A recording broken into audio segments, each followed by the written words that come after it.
माँ बाप के लिए सीख। एक वकील साहब ने अपने बेटे का रिश्ता तय किया। कुछ दिनों बाद वकील साहब होने वाले समधी के घर गए तो देखा कि होने वाली समधन खाना बना रही थी। सभी बच्चे और होने वाली बहू टीवी देख रहे थे।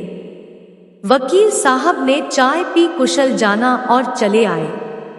एक माह बाद वकील साहब समधी जी के घर फिर गए। देखा भावी समधन जी झाड़ू लगा रही थी, बच्चे पढ़ रहे थे और होने वाली बहू सो रही थी। वकील साहब ने खाना खाया और चले आए।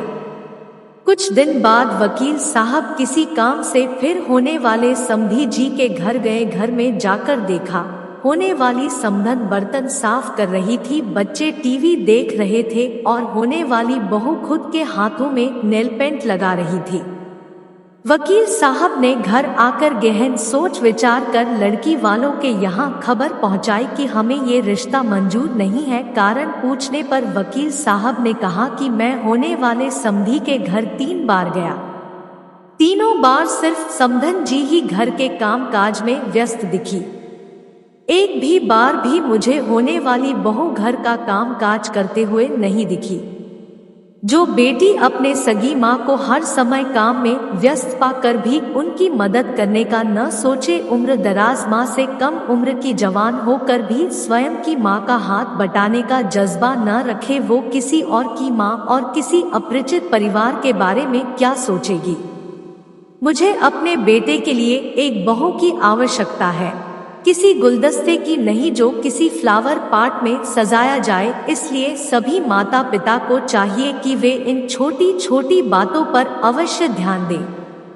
बेटी कितनी भी प्यारी क्यों न हो, उससे घर का कामकाज अवश्य कराना चाहिए।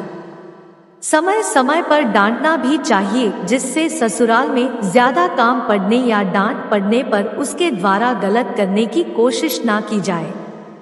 हमारे घर बेटी पैदा होती है, हमारी जिम्मेदारी बेटी से बहू बनाने की है।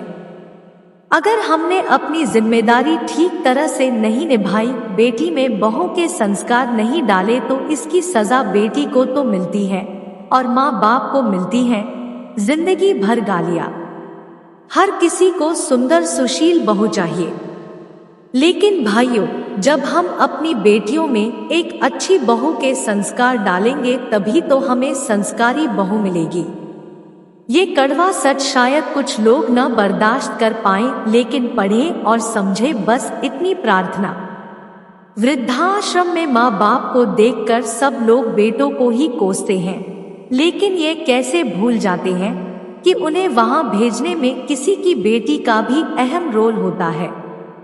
वरना बेटे अपने माँ बाप को शादी के पहले वृद्धाश्रम क्यों नहीं भेजते। अगर हमारी कहानी सुनकर अच्छा लगा हो तो कृपया हमारे चैनल को सब्सक्राइब करें और वीडियो को लाइक करें। धन्यवाद।